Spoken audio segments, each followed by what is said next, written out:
91.2 FM radio बिंदास में सभी श्रोताओं का स्वागत है।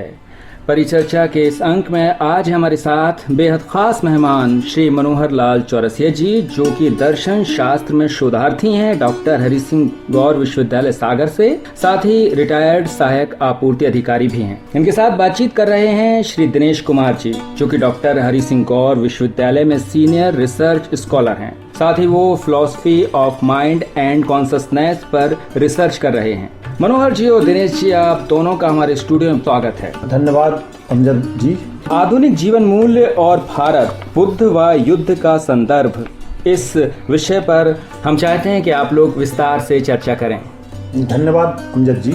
ये विषय हमारे श्रोता इस बात से वाकिफ हैं कि लगातार परिचर्चा में हमने आधुनिक जीवन मूल्य और भारत के संदर्भ में विविध विषयों को लिया है। इस बार इसमें लिया गया है बुद्ध और युद्ध का विषय।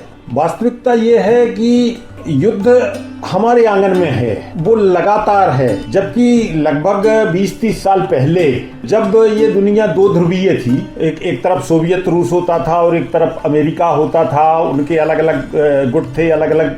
हम जब भी कोई रेडियो खोलते थे, हमारे लिए उनके हथियारों की पोजीशन, हमारे लिए युद्ध की भयावहता, हमारे लिए युद्ध के कारण, हमारे लिए वो इतने हथियार क्यों जमा कर रहे हैं और उससे इंसानियत को कितना नुकसान हो रहा है, ये हम रोज सुनते थे। 20-30 साल से हम इसकी कोई चर्चा नहीं सुन रहे हैं, जबकि हथियार वही हैं, अभी भी है, भयावहता बिल्कुल उतनी ही है और वो आपके सन्निकट भी उतना ही है। क्योंकि युद्ध का जो, ये हमारा सौभाग्य है कि आज हमारे साथ दिनेश जी हैं, जो माइंड एंड कॉन्शसनेस के विशेषज्ञ हैं। वो हमारी उन गुत्थियों को भी सुलझा सकते हैं, वो उन पॉइंट्स को भी उठा सकते हैं कि हमारे भीतर युद्ध की जो कहना चाहिए युत्सुता, युद्ध करने का गौरव या युद्ध करने की इच्छा हमारे भीतर क्यों पैदा होती है, उसके बीज हमारे अंदर कहाँ से आए, पश्चिम में कहां से आए। वास्तव में यदि देखा जाए तो पश्चिम के जीवन मूल्य और भारतीय जीवन मूल्यों में एक बेसिक अंतर हमेशा से रहा है। वो अंतर आजादी के बाद लगभग उसको कम करके आंकना चालू कर दिया गया, क्योंकि हमारा नेतृत्व पश्चिम में शिक्षा प्राप्त था और पश्चिम से ही प्रभावित था। ऐसा नहीं था कि वो हमारे जीवन मूल्यों से पूरा कट गया था। ऐसे आरोप मैं नहीं लगा रहा हूं इस मंच पे, परंतु वास्तविकता यह है कि हम भी उसके बाद लगभग पाश्चात्य जीवन मूल्यों को जी रहे थे। और मैंने जो आधुनिक जीवन मूल्य और भारत की जो श्रृंखला अपने श्रोताओं के समक्ष रखी थी, उसका एक सोचा समझा उद्देश्य यही था कि आधुनिक जीवन मूल्य जिन्हें हम चाहते हैं, जिन्हें हम सोचते हैं कि वो पश्चिम से आए, वो पश्चिम से नहीं आए थे, वो भारत में ही पैदा हुए हैं, वो भारत की ही मूल्य संपदा है। इसी बात को लेके अब हम बुद्ध और युद्ध को लेके आ रहे हैं। बुद्ध भारतीय संदर्भ में भारत की दुनिया के लिए सबसे बड़ी देन मानी जाती है। सभी पक्ष के सभी जो इंटेलेक्चुअल्स हैं वो इस बात को मानते हैं कि बुद्ध एक वो अमूल्य देन है भारत की, जिसका पूरा पूरा संसार का ज्ञान या संसार की उपलब्धियां उसकी बराबरी, उसके तौल की कभी नहीं हो। बुद्ध की जीवन दृष्टि, जिसको हम भविष्य में हो सकता है वार्तालाप में हम भारतीय जीवन दृष्टि कहें, क्योंकि वो भारतीय जीवन दृष्टि ही है। वो ऐसा नहीं था कि बुद्ध के बाद में ही अचानक पैदा हुई थी। और पाश्चात्य जीवन दृष्टि को कभी कभी हम विकासवादी जीवन दृष्टि या डार्वियन जीवन दृष्टि भी कहेंगे, परंतु ये मतलब नहीं है कि वो डार्विन के पैदा होने के बाद ही वो जीवन दृष्टि पैदा हुई है। उस जीवन दृष्टि के बीज पश्चिमी सभ्यता के मानस में पहले से थी। हमारी जीवन दृष्टि में बुद्ध के जो विचार दृष्टि है, बुद्ध का जो दृष्टिकोण है, वो हमारी सभ्यता में है, जिसका एक महत्वपूर्ण तत्व जिसको हम सर्वसमावेशी दृष्टि कहेंगे, और पश्चिमी दृष्टि जिसको हम एक प्रतियोगिताशाली दृष्टि कहेंगे, या जिसको अपन सर्वाइवल ऑफ फिटेस्ट संक्षेप में नाम देते हैं, जहां प्रत्येक जीव जाति एक दूसरे से संघर्ष करती है जिंदा रहने के लिए। वो एक दूसरे को पीछे करने का भी प्रयास करती है, एक दूसरे पर हावी होने का भी प्रयास करती है। तो ये जो हावी होने की मानसिकता है, यही युद्ध को जन्म दे रही है, चाहे वो हमारे आंगन में दे रही हो, चाहे वो अमेरिका के व्हाइट हाउस में दे रही। वास्तविकता यह है, मैं अब श्री दिनेश जी से आग्रह करूंगा कि वो पश्चिमी और भारतीय जीवन दृष्टि के संदर्भ में युद्ध और बुद्ध की क्या प्रासंगिकता है, उस पर थोड़ा सा प्रकाश डालें। युद्ध की जो परिस्थिति विश्व में पैदा हुई है, उन्हें थोड़ी गहराई में जा कर के देखना होगा कि आखिर ये युद्ध की स्थितियाँ आखिर क्यों पैदा हुई हैं, इनके बीज कहाँ हैं। आज हम जिस युद्ध की विकट स्थितियों का सामना कर रहे हैं, उन युद्ध की स्थितियों को कहीं ना कहीं उनका बीज हमारे इतिहास में है, और जिस तरह की हमारी एक दृष्टि है विकास की, उसी में ही युद्ध की जो संभावनाओं को आज हम देख रहे हैं, इनके बीज उन्हीं में ही विद्यमान हैं। जैसा कि मनोहर चौरसिया जी ने कहा कि डार्विनियन जो प्रिंसिपल है, डार्विन का जो सिद्धांत है, सर्वाइवल ऑफ द फिटेस्ट का जो सिद्धांत है, उस सिद्धांत में मूल बात ही यही है कि एक जीव सर्वाइवल ऑफ द फिटेस्ट, यानी प्रकृति उन्हीं जीवों का चयन करती हैं जो अपने आप को प्रकृति के अनुसार से ढाल लेता है। तो इसके लिए फिर उस जीव को अन्य जीवों के साथ स्ट्रगल फॉर द एग्जिस्टेंस, मतलब कि उन्हें अन्य जीवों के साथ संघर्ष करना अनिवार्य हो जाता है ताकि वो अपने अस्तित्व को प्रकृति में बनाए रखें, ताकि प्रकृति के द्वारा उनका चयन हो सके। तो इस तरह से हम देखते हैं कि पाश्चात्य में डार्विनियन जो प्रिंसिपल हैं या डार्विन का जो विकासवादी जो सिद्धांत है, उसी में ही इस चीज विद्यमान है। क्योंकि एक जीव दूसरे जीव के साथ जब कॉम्पीट करता है, एक जीव जब दूसरे जीव के साथ जब एक अंतर संघर्ष की स्थिति में आता है, तभी युद्ध जैसी परिस्थितियां बनती हैं। लेकिन डार्विन के जो विकासवादी सिद्धांत हैं, उसमें एक मौलिक बात जो छूट जाती है। डार्विन चेतना को शरीर से अलग नहीं मानते हैं, और डार्विन शरीर की चेतना को ही अंतिम चेतना और मूल चेतना मानते हैं। यह डार्विन विकासवाद की एक मौलिक दृष्टि है। लेकिन भारतीय दृष्टि में अगर देखें, या भारतीय विचार परंपरा में अगर हम देखें, तो मानव को एक आत्मचेतन प्राणी की तरह यहाँ पर देखा गया है, जिसमें वो जो कुछ भी कर्म कर रहा है, उन कर्मों के परिणाम को भी अनुभव करने की उनमें क्षमताएं हैं। तो आज जो युद्ध की स्थितियों में जिस तरह से सारा विश्व जूझ रहा है, युद्ध की स्थितियों को झेलने के लिए विवश हो पड़ा है, तो आज उन युद्ध की स्थितियों का निराकरण करने के लिए हमारे पास क्या ऐसी जीवन दृष्टि है जहां युद्ध की इन संभावनाओं को उनके बीज सहित निर्मूलन उनका किया जा सकता है। अब दूसरी तरह से अगर देखें कि भारतीय विचार परंपरा में युद्ध की जो संभावनाएं हैं, उनको हम बुद्ध की दृष्टि से देखने का प्रयास करते हैं। क्या बुद्ध की जीवन दर्शन में, जीवन दृष्टि में युद्ध की जिस तरह की समस्याओं का सामना आज पूरा विश्व कर रहा है, क्या इन समस्याओं का कोई निदान है? तो बुद्ध एक बहुत ही वैज्ञानिक दृष्टि रखते थे एक मनुष्य के प्रति, और वो मानते थे कि ठीक वैसे ही उनकी वैज्ञानिक दृष्टि आज जो विज्ञान की जो वैज्ञानिक दृष्टि है, ठीक उसी प्रकार से वो चेतना के विज्ञान की वैज्ञानिक दृष्टि रखते थे बुद्ध। तो इसका मतलब यह है, उस एक मानव चेतना में जो कुछ भी पैदा होता है, जो कुछ भी उत्पन्न होता है, उसको वो एक कार्य कारण की श्रृंखला में ठीक उसी तरह से देखते हैं जिस तरह से एक डॉक्टर अपने बीमारी और उनके कारण को कार्य कारण के संबंध के माध्यम से देखता है। और एक डॉक्टर क्या करता है, ठीक जैसे किसी को कोई बीमारी हुई, तो बीमारी के कारणों को यदि शरीर से हटाया जा सके किसी भी माध्यम से, तो उसके जो इफेक्ट, उसके जो प्रभाव पैदा हो रहे हैं शरीर में, यानी जो बीमारी पैदा हो रही हैं, उन्हें भी निष्कासित किया जा सकता है शरीर से। तो यहाँ पर एक बहुत मौलिक दृष्टि हमें मिलती है। बुद्ध कहते हैं कि मैं एक वैद्य की तरह हूँ, मैं एक महावैद्य हूँ, और मैं कार्य कारण की जो श्रृंखला, जो वैज्ञानिक दृष्टि है, उसको मैं मानव चेतना में देखता हूँ। और जो कुछ भी मानव चेतना में पैदा होता है, जो अंतर्द्वंद पैदा होता है, उन अंतर्द्वंद के कार्य कारण की श्रृंखला में मैं एक मानवीय प्रवृत्ति की भांति देखता हूँ। मैं इसमें थोड़ा कुछ बोलना चाहूँगा बीच में। जी जी। मेरा निवेदन ये है कि मनुष्य तो बराबर हैं, चाहे वो पश्चिम का मनुष्य हो, चाहे पूर्व का मनुष्य हो, ऐसा तो नहीं, ह्यूमन बीइंग बराबर हैं। बिल्कुल। जो अंतर है वो संस्कृति का अंतर है।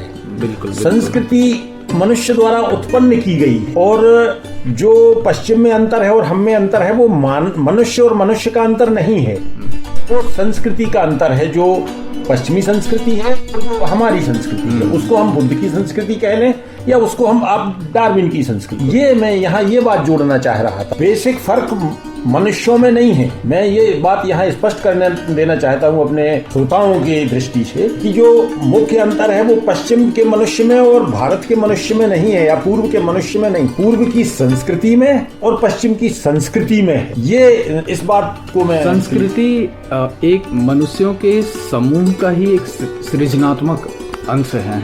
जी जी, जिसको वो कलेक्टिवली क्या करते हैं, मतलब एक तरीके से उसका सृजन करते हैं कि उसकी जीवन शैली क्या होंगी, उनके खान पान, उनके रहन सहन, उनके सोच के तरीके क्या होंगे, उनके सोच का क्या फॉर्मेट होगा, वो किस तरह से सोचेंगे किसी बात में। बिल्कुल। तो यहाँ पर एक चीज देखते हैं कि बुद्ध जो है ये समझते हैं, और बुद्ध का कहना है कि मनुष्य में जितने भी तरह के संघर्ष हो सकते हैं, उनके कारण उनकी आइडेंटिटी होती है। आइडेंटिटी मीन्स एक पहचान, जिसके माध्यम से एक मनुष्य अपने स्वयं को रिप्रेजेंट करता है। तो ये आइडेंटिटी विभिन्न रूपों में हमारे सामने देखने को मिलती हैं। ये आइडेंटिटी हमारे व्यक्तिगत आइडेंटिटी के रूप में भी देखने को मिलता है। ये आइडेंटिटी एक जेंडर आइडेंटिटी के रूप में भी देखने को मिलता है, मैं पुरुष हूँ वो महिला है। ये आइडेंटिटी हमें एक सोशल आइडेंटिटी के रूप में भी देखने को मिलता है। ये आइडेंटिटी हमें जातिगत आइडेंटिटी, नेशनल आइडेंटिटी। अब दिनेश जी, इसको आइडेंटिटी ना कहकर आइडेंटिटी क्राइसिस कहें तो बिल्कुल आइडेंटिटी के बीच ही वो क्राइसिस होती हैं।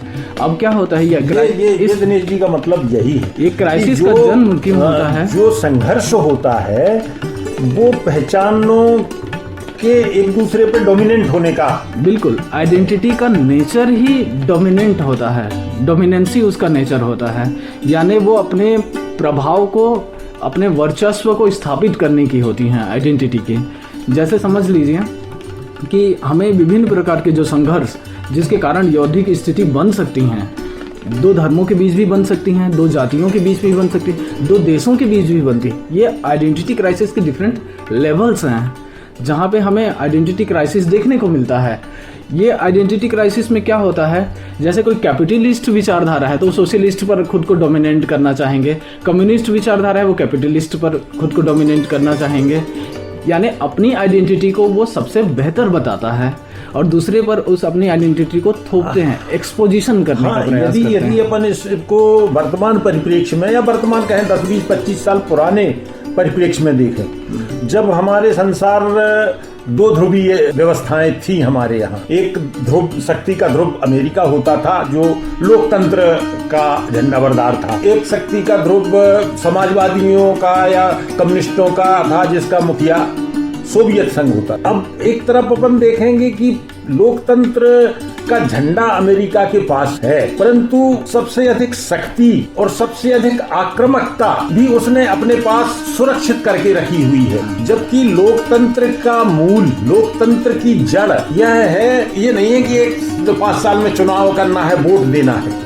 लोकतंत्र की आत्मा यह है कि हमें अपने विरोधी के विचारों को स्वीकार करना है, उसको समझना है, उसको मौका देना है, उसको स्वीकार करना है। तो ये बात उसने अपने लोकतंत्र में से हटा दी थी टोटल। समय के हो सकता है वहां के लोगों ने या किसी ने इस बात को लेकर गंभीरता से प्रश्न उठाया हो, यदि आप लोकतंत्र के रक्षक होने के लिए ये इतना भारी भरकम बारूद का ढेर इकट्ठा कर रहे हैं जिसमें पूरी पृथ्वी समा सकती है किसी भी दिन, अकस्मात कुछ हो सकता है, दुर्घटनावश कुछ हो सकता है, किसी के दिमाग में कुछ फितूर आ सकता है, इन सब कारणों से वो विनाश संभव है। वो किस बात की रक्षा के लिए है कि मैं अपने विरोधी की बात सुनूंगा, तो वो विरोधी की बात अभी सुन ली जाए, इसकी जरूरत ना पड़ेगी। यहाँ पर सहिष्णुता का भी प्रश्न उठता है। हाँ, वो सहिष्णुता ही उसी संदर्भ की बात कर। और यहाँ पर दूसरी जो बुद्ध जो चाहते हैं कि अगर आइडेंटिटी का ही निर्मूलन कर दिया जाए तो कौन किस पर वर्चस्व स्थापित करने की जो लड़ाई है वही निर्बीज हो जाएगा। तो युद्ध लड़ने का हमारे पास कोई कारण नहीं बचेगा। हम एक निश्चित विचारधारा से जुड़ते हैं, हम एक निश्चित जीवन शैली से जुड़ते हैं, तब एक सांस्कृतिक संकट पैदा होता है, कल्चरल क्राइसिस पैदा होते हैं कल्चरल आइडेंटिटी के बीच। हम जब एक किसी निश्चित धर्म का पालन करते हैं और अन्य धर्मों को उतना महत्व नहीं देते हैं तो रिलीजियस क्राइसिस शुरू होता है, रिलीजियस आइडेंटिटी के बीच शुरू होता है। इसी तरीके से कोई राष्ट्र एक विचारधारा, एक निश्चित विचारधारा को अपने मूल विचारधारा समझती है, चाहे वो कैपिटलिस्ट भी वो ना अपने आप को विचारधारा समझे, एक धरती का घेरा समझे, एक नक्शे का तो भी घेरा समझे, नेशनल तो भी आइडेंटिटी है। अब वो एक आइडेंटिटी उसमें फील करता है। इसमें भी नेशनल आइडेंटिटी में भी हम एक चीज देखने को मिलता है। हर देश की अपनी एक विचारधारा होती है, जिस विचारधारा के कारण ही हम ये कहते हैं कि इस देश के वासी सभी जैसे भारतीय हैं, हाँ, वो अमेरिकी पहचान अपन हैं, जो उनको यूनिटी में जोड़ करके रखती हैं, जो आपस में एकता को स्थापित करती हैं। तो इस तरह से हम एक चीज देखते हैं कि बुद्ध चाहते हैं कि ये जो आइडेंटिटी का होना ही युद्ध की संभावनाओं को पैदा करते हैं। तो यहाँ पर एक प्रश्न उठता है, क्या हमारा जो रिलीजियस आइडेंटिटी है या सोशल आइडेंटिटी है, उस आइडेंटिटी को हम किस तरीके से, क्या वो आइडेंटिटी को हम समाप्त कर दें या उसका कोई यूनिवर्सलाइजेशन हो सकता है? यूनिवर्सलाइजेशन मीन्स क्या हम एक ऐसी आइडेंटिटी का निर्माण कर सकते हैं जो सर्व स्वीकार्य हो और सर्व समावेशी हो और जिसके बीच युद्ध की कोई संभावनाएं ना हो? तो बुद्ध कहते हैं हाँ, इस तरह की संभावनाएं मौजूद हैं। यदि हम अपनी जो आइडेंटिटी है उसको प्रेम, और इसको दूसरी तरह से एक ऐसे भी तरह से देखा जाना चाहिए कि जितने भी तरह के आइडेंटिटी के बीच क्राइसिस हो रहे हैं, चाहे वो किसी भी कारण से हो रहे हैं, अपनी आइडेंटिटी की जो नेचर है, जो डोमिनेंट होने उसके कारण हो रही हैं, लेकिन इस बात को लेकर के कभी किसी संस्कृतियों के और धर्मों के बीच और किसी भी आइडेंटिटी के बीच मतभेद नहीं हुआ है कि शांति, प्रेम, मैत्री, बंधुत्व ये कुछ ऐसे जीवन मूल्य हैं जिनके जो सभी रिलीजन, सभी संस्कृति, सभी धर्म के लोग इस बात को स्वीकार करते हैं कि इनका होना हमारी मानवता का होना है। यानी अगर हम चाहते हैं कि मानवता का विकास हो, भविष्य में मानवता बनी रहे, तो इनका होना अनिवार्य है। सभी संस्कृतियों में ये मान्य है, सर्व स्वीकार्य हैं। तो ये कुछ यूनिवर्सल मूल्य हैं। तो बुद्ध कहते हैं यदि हम उस तरह के मूल्यों का अपने भीतर विकास करें, बजाय हम अपनी आइडेंटिटी को प्रिजर्व और डोमिनेट करने के, यदि हम इस तरह के यूनिवर्सल वैल्यू रखने वाले मूल्यों का हम अपने भीतर विकास करें, तो हम आइडेंटिटी से पैदा होने वाले जितनी भी तरह के क्राइसिस हैं और युद्ध जैसी स्थितियां हैं, उनका हम निर्मूलन कर सकते हैं। मेरे दिमाग में अभी इस दौरान बुद्ध का एक प्रसंग आ रहा है, मैं उसको उल्लेख करना चाहूँगा। जो आपने अभी आइडेंटिटी की बात कही, चाहे देश छोटा हो, चाहे बड़ा हो, चाहे कितना भी छोटा हो, एक्चुअली वो देश के नाम से एक आइडेंटिटी बन जाती है, चाहे वो फेक आइडेंटिटी कहें आज के ज़माने में। आप जिन देशों का अपना कोई विचारधारा नहीं है, किसी कारण से वो एक जियोग्राफिकल आइडेंटिटी के तहत बन गए, क्योंकि वो वहाँ रहते हैं। बुद्ध के समय ये घटना हुई, जिसको आपने अभी कहा कि हम यदि वो जीवन मूल्यों को अपना लें और अपनी आइडेंटिटी को हम महत्व ना दें। जहाँ कपिलवस्तु जो बुद्ध का गणराज्य था, जिसके संथागार के बुद्ध सदस्य थे और उनके पिताजी शुद्धोधन जिसके निर्वाचित राजा थे, उस कपिलवस्तु गणराज्य और उसके बाजू में एक रामगाम के कोलियों का एक गणराज्य था। इन दोनों के बीच में एक नदी बहती थी, रोहिणी नदी। दोनों गणराज्य थे, दोनों में गणतांत्रिक व्यवस्था थी, दोनों में वही समाज रहता था जो यहाँ है वो वहाँ था। कोई ऐसा नहीं था कि एक चीनी हो या एक रशियन हो या एक कोई बिल्कुल अलग रंग का आदमी वहाँ रहता हो। तो इतना अधिक क्राइसिस, पहचान का क्राइसिस नहीं होना चाहिए था जितना वहाँ हो गया। उन लोगों में एक लगातार से परंपरा, रोहिणी नदी में पानी की मात्रा सीमित होती थी और दोनों गणराज्यों की खेती उसकी सिंचाई पर निर्भर थी। उनके बीच में ये समझौता था कि एक साल कपिलवस्तु के लोग जो पानी पहले लेता था उसको भरपूर पानी मिलता था और जो बाद में लेता था उसको कम पानी मिल पाता था।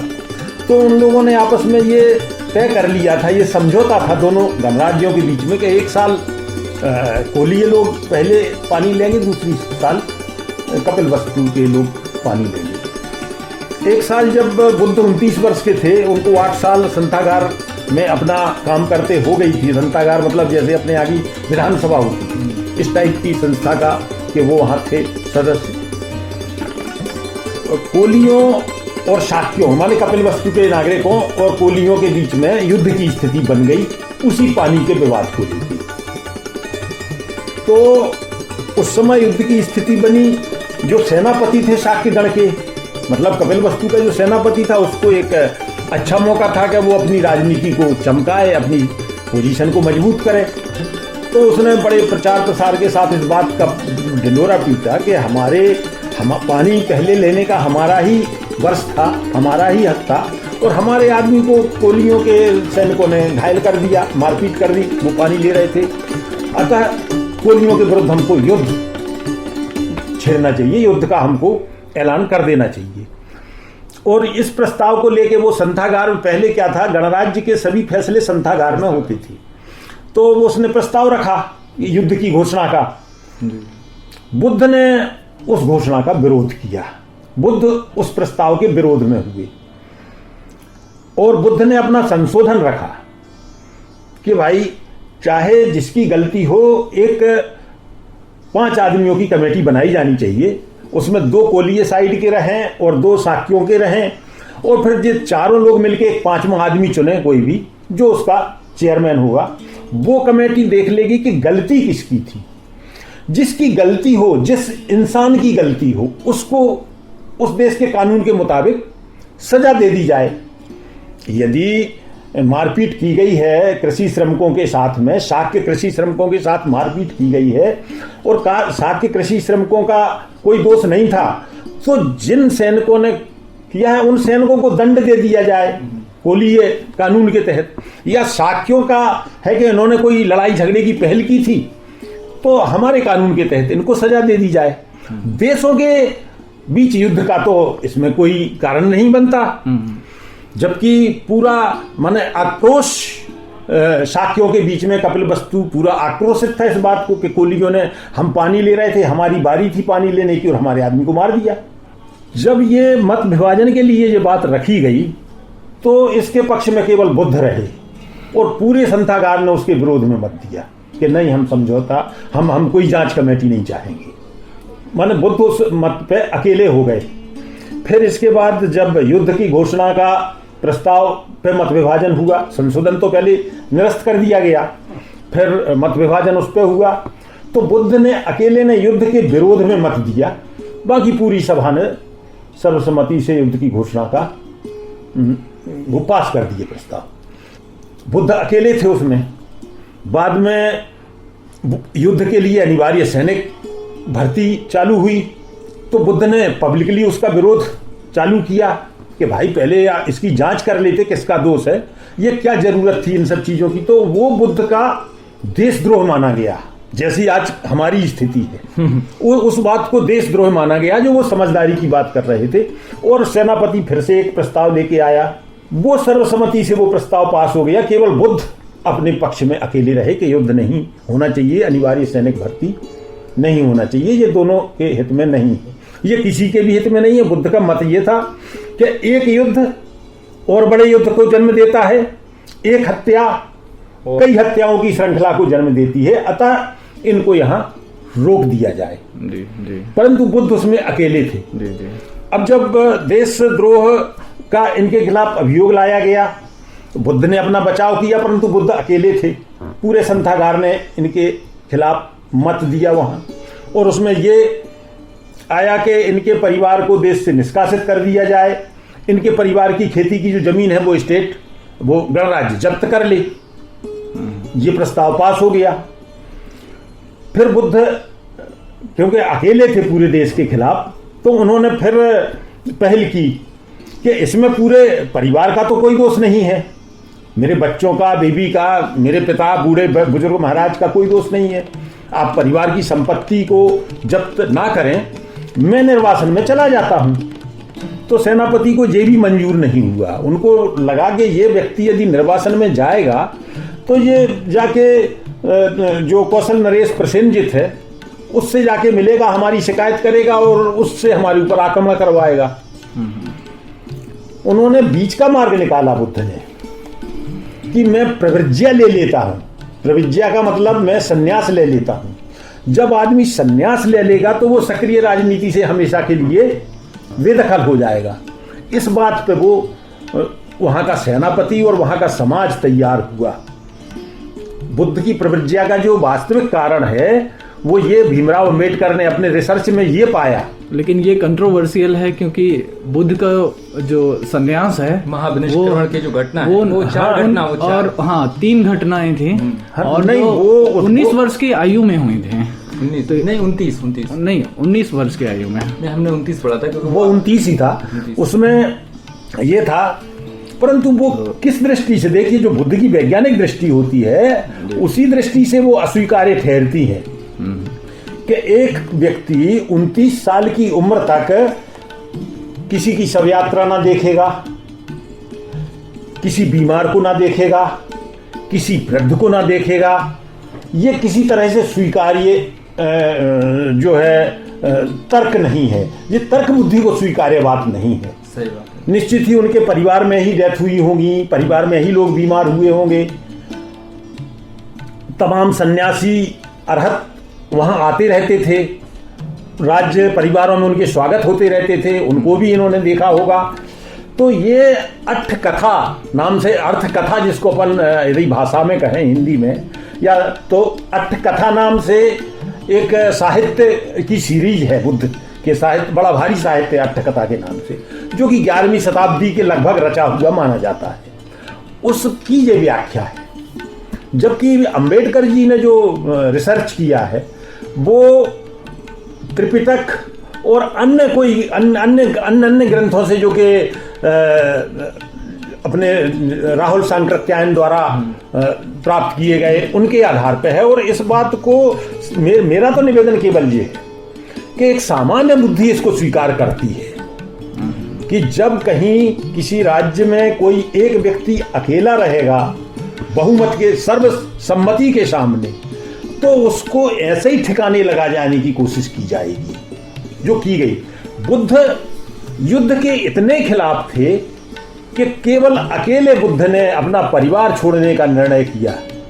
अकेले बुद्ध ने परंतु अपने जो उनकी दृष्टि में जो सच्चाई थी उस सच्चाई को नहीं छोड़ा। यहाँ पर एक और प्रश्न उठता है जी जी कि युद्ध की स्थितियाँ कभी कभी आत्मरक्षा के पॉइंट ऑफ व्यू से भी होता है, बिल्कुल की दृष्टि से भी होता है, और एक युद्ध आक्रमण की दृष्टि से, वर्चस्व स्थापित करने की दृष्टि से भी होता है। तो बुद्ध का इसमें कई उदाहरण भी हमें देखने को मिलता है। तो आत्मरक्षा की दृष्टि से किया गया हिंसा उनके लिए हिंसा नहीं था। बुद्ध नहीं, बिल्कुल मैं आपसे सहमत हूँ। किसी भी धर्म दिनेश जी, मैं इस बात से बिल्कुल सहमत हूँ।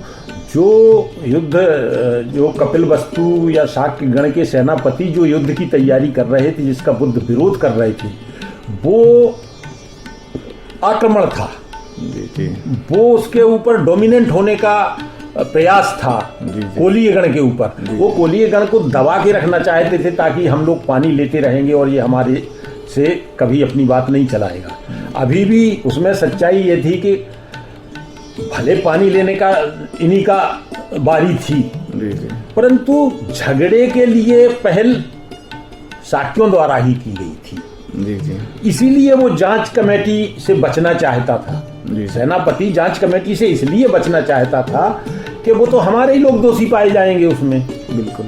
तो ये एक अच्छा जो राजनय है वर्तमान, जिसको अपन कूटनीति बोलते हैं, बिल्कुल सेम है। इस पॉइंट को इसलिए भी उठाया जी जी कि जैसे अगर कोई कहें कि अगर हम बुद्ध के मार्ग में चल करके अभी जो हमारी वर्तमान परिस्थिति है उसमें हम करुणा, मैत्री, बंधुत्व, प्रेम, दया, इनको अगर हम महत्व देते हैं, तो दूसरे जो हमारे जो पड़ोसी देश हैं और वैसे वो सारे देश जो हमारे हमसे विचारधाराओं में किसी तरह की समानता नहीं रखते हैं, वो अपने आइडेंटिटी को एक्सपैंड करने के लिए या वर्चस्व को बढ़ाने के लिए हम पर काबिज कर सकते हैं, हम पर अटैक भी कर सकते हैं, क्योंकि उनको पता है कि ये लोग कभी भी डिफेंड नहीं करेंगे, कभी भी उस आक्रमण में बचाव कार्य नहीं करेंगे, और बचाव कार्य करेंगे भी तो उसमें हिंसा नहीं करेंगे।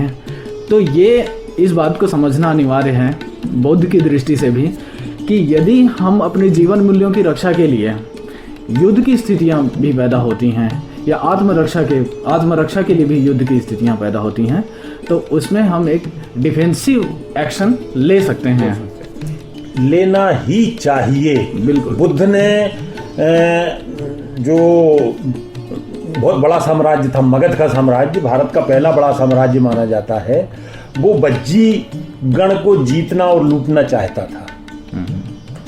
तो बुद्ध ने उसको बज्जी गण को उपदेश किए थे, यद्यपि वो उसमें राजनीतिक या सैनिक तंत्र खड़ा करने जैसे उपदेश कोई नहीं थे, परंतु जो बेसिक तत्व होते हैं जिससे राज मजबूत होता है, जैसे रूल ऑफ लॉ, किसी भी राज्य की आत्मा है रूल ऑफ लॉ।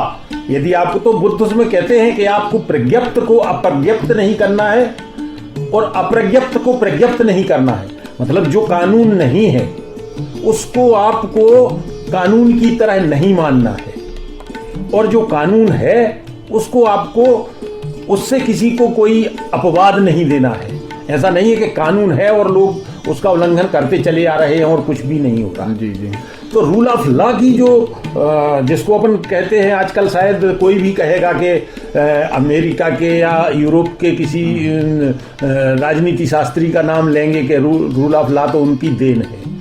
वास्तव में ये हमारी देन है। हम आप कई बार इसी मंच पे इस बात को लिया जा चुका है। हाँ, ये तो एक किसी भी राज्य का हम निर्माण, रूल ऑफ लॉ है, कोड ऑफ कंडक्ट होता है, विधान संथागार। जी जी। संथागार में लोग बैठते हैं, बार बार बैठते हैं, लगातार बैठते हैं, सर्वसम्मति से एक मत से बैठते हैं और एक मत से उठते हैं। मुझे लगता है कि इसमें हम लोग एक चीज़ देखते हैं कि जिस तरह की हमारी आज चर्चा हुई, उस चर्चा का यदि हम निष्कर्ष रूप में यदि कुछ कहना चाहें, जिस तरह के पाश्चात्य संस्कृति में एक दृष्टि पैदा हुई, उपयोगितावादी दृष्टि, प्रतियोगितावादी दृष्टि, जो हमें युद्ध की ओर ले जाती है, और भारत में जिस तरह से एक चेतना का विकास हुआ जिसमें यूनिवर्सल वैल्यूज़ जैसे कि प्रेम, दया, करुणा, मैत्री, मुदिता जैसे यूनिवर्सल वैल्यू का सृजन हुआ, तो अब इन दोनों को अगर हम बहुत ध्यान से देखें तो एक तरह की जो पाश्चात्य की जो दृष्टि है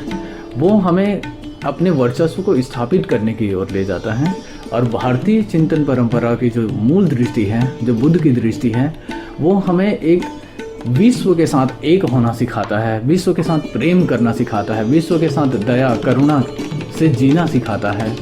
तो इस तरह से हम एक निष्कर्ष पर पहुंचते हैं कि बुद्ध की जो दृष्टि है वो मानवता को पुनर्जीवन देने वाली दृष्टि है, जिससे पूरी मानवता को पुनर्जीवित किया जा सकता है। आज हम जानते हैं कि मानवता का कितना ह्रास हुआ है, संवेदनशीलता मनुष्यों में खोती जा रही है, नैतिकता का पतन होता जा रहा है, और विज्ञान और टेक्नोलॉजी से जो हमें युद्ध सामग्री मिले हैं उनका उपयोग ही आज हमें भयावह कर देता है। और यदि समय रहते हम आत्मचेतन नहीं हुए, उन दया, करुणा, प्रेम जैसे यूनिवर्सल वैल्यूज रखने वाले जो चेतना है, उन्हें अगर हम स्थापित नहीं कर पाएँ, उन्हें हम उनकी प्रज्ञा को यदि हम नहीं जगा पाएँ, तो युद्ध जैसे विनाश के संकट से बचना मुश्किल है, बहुत मुश्किल है जी। तो इसको हमें इसी तरह से अब कंक्लूजन है कि अब बुद्ध के मार्ग पर चलना है कि युद्ध के मार्ग पर चलना है। युद्ध की चेतना मानवता के लिए मूल्यवान है कि बुद्ध की चेतना मानवता के लिए मूल्यवान है। आज हमें ये निर्णय लेना होगा और पूरी समाज को, पूरे राष्ट्र को पुनर्जागृत करना होगा कि आज हम किस मार्ग पर चलना चाहते हैं और किस मार्ग पर चलने के क्या परिणाम हो सकते हैं। तो यदि भविष्य में हम अपनी मानवता को सुरक्षित बनाए रखना चाहते हैं पृथ्वी में, यदि भविष्य में हम मानवता को बचाए रखना चाहते हैं पृथ्वी में, मानवता जिसमें फल फूल सके, तो हमें बुद्ध की मार्ग की ओर निसंदेह चलना होगा। बिल्कुल मैं सहमत हूँ दिनेश जी, और ये परिचर्चा हमारी जारी रहेगी। पे हम चाहेंगे कि हम तो कुछ करें ही, लोगों को भी प्रेरित कर सकें कुछ करने के लिए, इसलिए ये परिचर्चा कुछ लंबी चल सकती है। इसमें बहुत आयाम है, चर्चा के बहुत चांस है इस विषय में।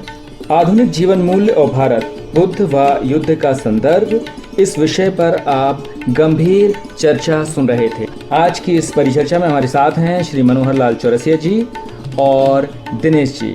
श्रोताओं, हमारी ये परिचर्चा जारी रहेगी, इसके अगले अंक का आप इंतजार कीजिए। मनोहर जी और दिनेश जी, आप हमारे स्टूडियो में आए, आपका बहुत बहुत शुक्रिया। धन्यवाद।